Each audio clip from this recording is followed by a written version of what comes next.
그런 아래 이렇게 재단이 있는 곳이죠. 두 가지 다 있죠. 옛날 재단 옆에는 나무를 심어요, 대개. 그래서 그 아래에 내려가서 이제 여러 사람을 거느려 왔죠. 곡식을 맡은 사람 거느려 왔어요. 근데 곡식을 맡은 사람을 거느리고 형벌을 맡은 사람을 거느리고 왔는데 그게 다 신이죠. 곡식을 맡은 사람이라는 것은 그때 즉 말하자면 농사를 지어서 밥을 먹었다 이 소리고, 형벌을 맡은 사람을 신을 데리고 왔다 이것은 바로 정치를 했다.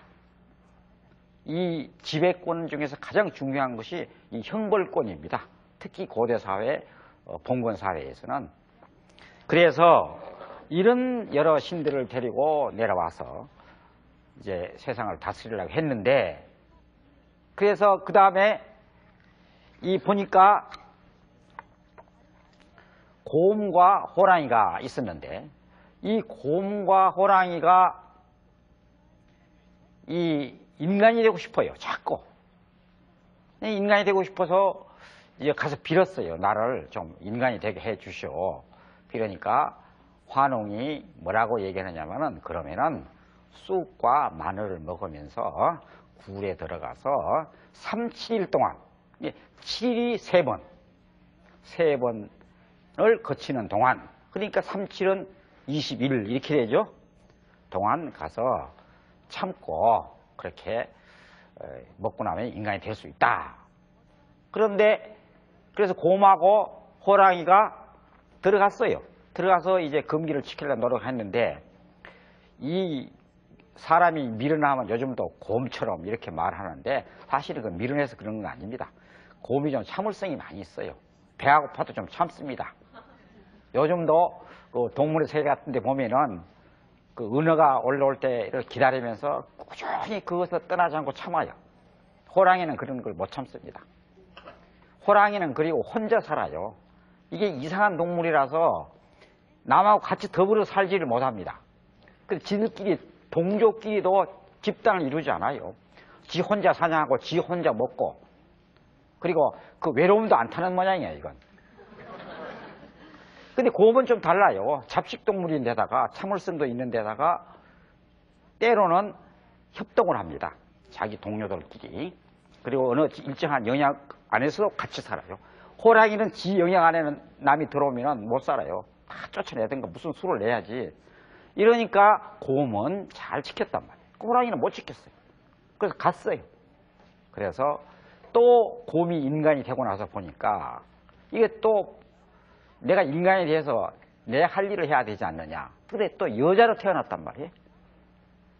그러니까 여자로 태어났으니 내가 아이를 낳게 해야 될 거 아니냐. 그래서 또 빌었어요. 가서 아이를 낳게 해 주십시오. 그랬더니 그래가지고 환웅이 가화라는 말은 이제 신인데 인간의 형상을 해가지고 그래서 혼인을 해서 아이를 낳았다. 그래, 어떻게 그 신하고 인간하고 혼인 그거 참 정령으로 될 수 있을지 몰라도 아무튼 그렇게 해서 낳은 것이 누군가 단군이다 그 말이죠.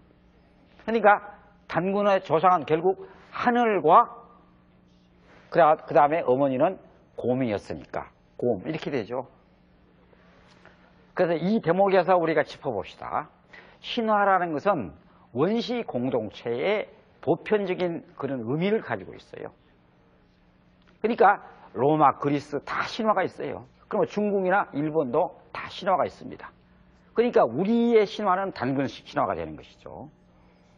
그러면 신화라고 해서 허망한 얘기인가? 그게 아니라 거기는 일정한 역사적 의미를 내포하고 있다. 그렇게 해석을 하는 것입니다. 근데 여기에 아까 하늘나라에 내려왔는데 하늘나라에서 내려왔다고 환웅이 말하는 것은 뭐냐면은 우리가 이주 집단이다. 그러니까 여기 이 땅에 살던 사람이 아니라 다른 데에서 멀리서 어디서 왔다 그 말이에요. 근데 대개 우리 선사시대 얘는 저 북쪽에서 넘어왔어요. 내려왔어요. 북쪽에서 왜 내려왔느냐? 북쪽에는 지금도 몽골 지대가 유목민들이에요. 그래서 오늘날 우리나라 사람들이 가서 뭐 채소도 심는 방법을 일러주고 이것도 먹어봐라. 좋다고 그럽니다. 그러나 기본적으로는 고기를 먹고 젖을 먹고 그런단 말이죠.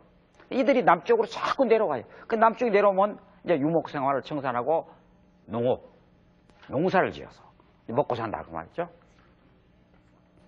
그러니까 몽골 사람하고 우리나라 사람하고 어순도 같고 풍속도 같은 게 너무나 많고 얼굴은 말할 것도 없어요.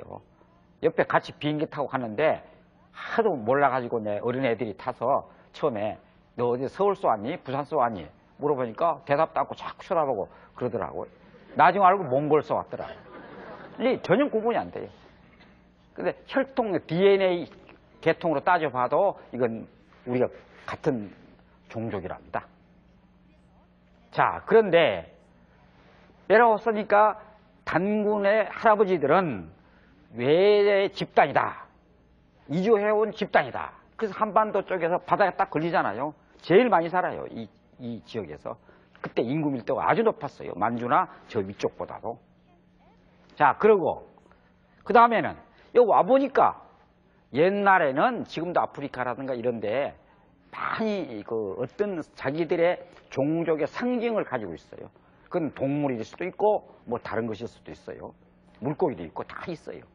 그런데 어느 종족은 곰을 숭상하는 종족, 또 어느 종족은 호랑이를 숭상하는 종족이 있다 그 말이에요. 그게 부족 형태야. 옛날 원시시대에는 부족에서 출발해가지고 부족국가 이런 형식으로 출발하니까.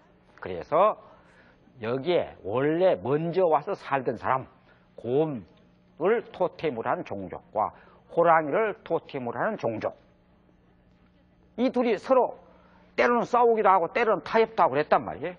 그래가지고 결국은 외래 종족이 되게 힘도 더 세고, 그리고 외래 종족들이 되게 그렇게 말 만들어내요. 자기가 신성시한단 말이에요. 그냥 왔다 태양의 아들이라든지, 일본 사람들은 태양을 가지고 얘기하잖아요. 왜냐하면 태양이 늘 가깝게 뜨니까. 그걸 상징으로 삼기가 제일 좋거든. 그러니까 그래가지고 결국은 외래 민족인 단군족과 원족인 곰족들이 서로 연합을 했다 그 말이야.